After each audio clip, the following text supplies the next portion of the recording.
Friends, मैं ताहिर मंसूरी आपका अपने YouTube चैनल ज्ञान क्लासेस में एक बार फिर से स्वागत करता हूं।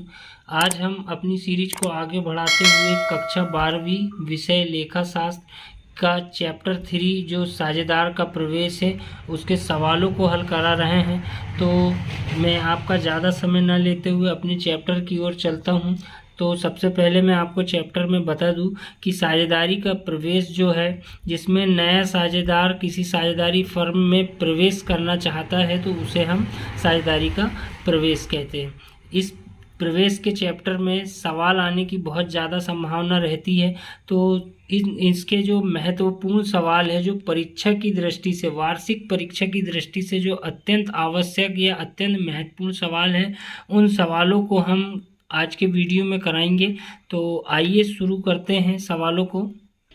तो शिवलाल अग्रवाल की पुस्तक है, इसमें प्रैक्टिकल क्रमांक 1 जो दिया गया है उस सवाल को हल कर रहे हैं। तो प्रैक्टिकल 1 जो है, आ बा सा 3 साझेदार हैं, लाभ हानि का विभाजन 6/14 अनुपात 5/14 अनुपात 3/14 है। उन्होंने दा को नया साझेदार बनाना तय किया तथा उसका जो हिस्सा है 1/8 निश्चित किया। पुराने साझेदारों का पुराना अनुपात ही कायम रहेगा। सब साझेदारों का नवीन लाभानी अनुपात व त्याग अनुपात बताइए। तो अब हम आपको बता दें कि सबसे पहले हम इसमें करते क्या हैं, पुराना अनुपात जो साझेदारों का है उसे हम सबसे पहले लिख लेते हैं। तो पुराना अनुपात जो है, ये आ का, ये बा का और ये सा का।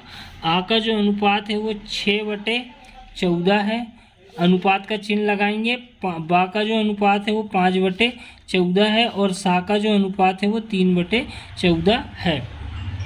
और दा को साझेदार बनाया गया है कितने अनुपात के लिए? 1/8 भाग के लिए। तो इसमें जो है, अब हम सबसे पहले 1 में से 1/8 हिस्सा घटा देते हैं।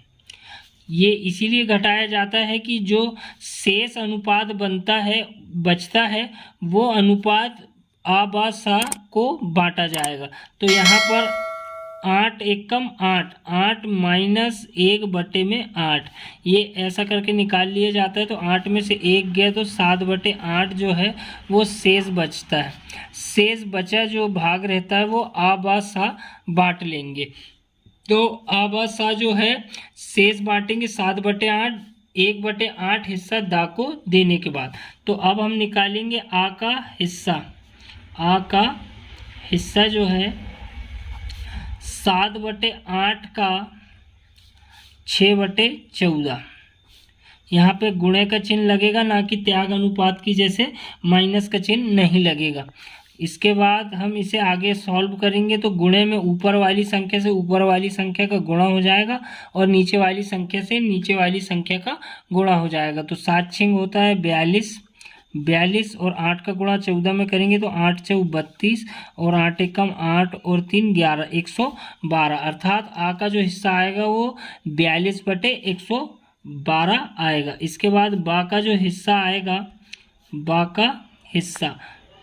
का जो हिस्सा है वो है 7/8 का 5/14 पुराने अनुपात में से गुणा किया जाता है। तो 7×5 आएगा और 8 का गुणा 14 में करेंगे तो आ जाएगा 112। इसके बाद सा का हिस्सा भी इसी प्रकार से निकाला जाएगा।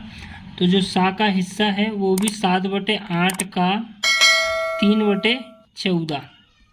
तो 7×3 21 और 8 का गुणा 14 में करेंगे तो 112 आएगा। इसके बाद अब हम इसके हर जो है अंश और हर सबके 112 मतलब समान है। तो दा का भी हिस्सा को कुछ इस प्रकार से किया जाता है कि उसका भी हिस्सा यदि काटा जाए तो 1/8 आएगा और यदि हम उसे लिखेंगे तो 112 में लिखेंगे, मतलब 1/8 या कह सकते हैं, ऐसा करके लिखना पड़ेगा। तो हम करेंगे इसे आसान तरीका ये रहता है कि जब ऊपर 1 लिखा रहेगा और नीचे 8 लिखा, मतलब 1 लिखा है ऊपर, तो हम 112 में 8 का भाग देकर निकाल लेंगे। तो 8 एकम 8 बचा 3 8 चौक 32, अर्थात हम इसे 14/112 कह सकते हैं। तो 14 एकम 14 और 14 अट्ठे 112, 1/8 कहो या 14/112 कहो, बात एक ही रहेगी। तो यहाँ पर अब हम इसे देखेंगे कि उबा अंश जो है यदि वो एक ही पहाड़े से कट रहा है तो उसे काट देंगे, और यदि वो एक पहाड़े से नहीं कट रहा तो उसे जैसे का तैसा छोड़ देंगे। तो ऐसा कोई पहाड़ा देखिए जिसमें ये सब संख्या एक ही पहाड़े से कट जाए।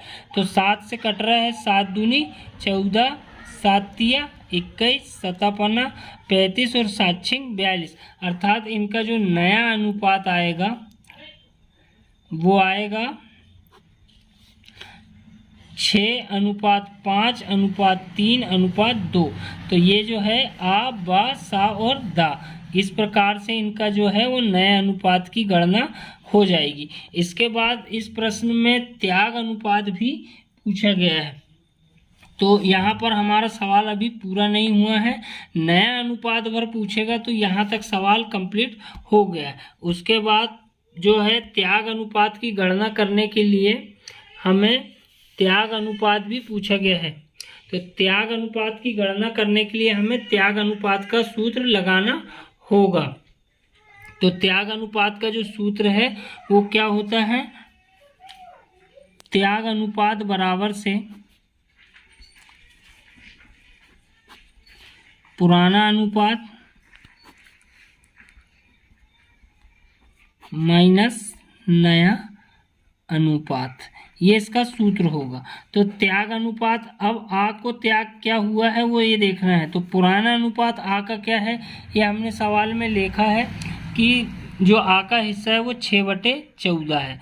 तो 6/14 पुराना है, माइनस नया उसका क्या निकला है, 6 और 5 11, 11 और 3 14, 14 और 2 16, अर्थात 6/16, 5/16, 3/16 और 2/16, ये इनका अनुपात होगा। तो यहाँ पर 6/16 ये लिखा जाएगा। अब हमें इसका एलसीएम लेना पड़ेगा, 14 और 16 का एलसीएम।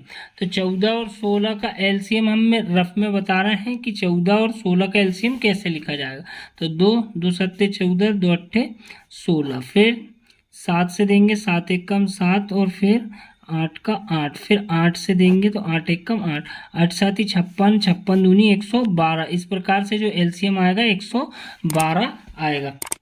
तो यहाँ पर हम एलसीएम में 112 लिखेंगे। 112 में 14 का भाग, नीचे वाली संख्या से नीचे वाली संख्या का भाग दिया जाता है और ऊपर वाली संख्या का गुणा किया जाता है।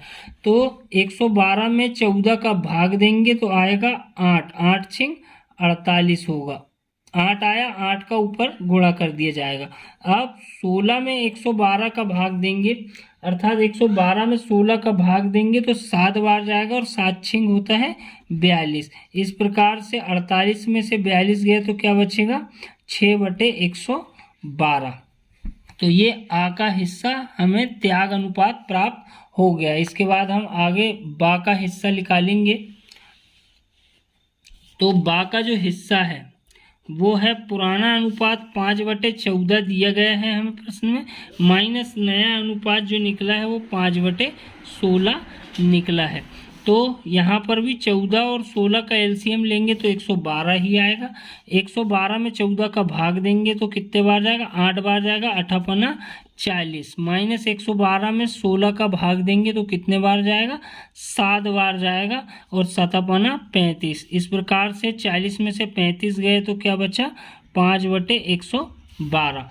और इसके बाद सा का त्याग अनुपात, सा का जो पुराना अनुपात है वो 3/14 है, उसमें से हम उसका नया अनुपात 3/16 घटा देंगे। तो यहाँ पर 14 और 16 का फिर से एलसीएम लेंगे तो 112 हो जाएगा।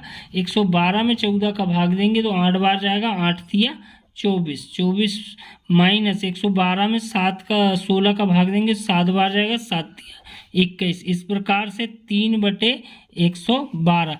तो त्याग अनुपात जो आया है वो आ का आया है 6 अनुपात, बा का जो आया है 5 अनुपात, सा का जो आया है 3। तो त्याग अनुपात जो है वो इस प्रकार से आएगा। आ, बा और सा का। तो उम्मीद करता हूँ आपको वीडियो पसंद आ गया होगा। तो यदि वीडियो पसंद आए तो हमारे चैनल को लाइक कीजिए, शेयर कीजिए और सब्सक्राइब करें हमारे चैनल को, ताकि हम ऐसे ही वीडियो आप तक बनाकर देते रहें। धन्यवाद।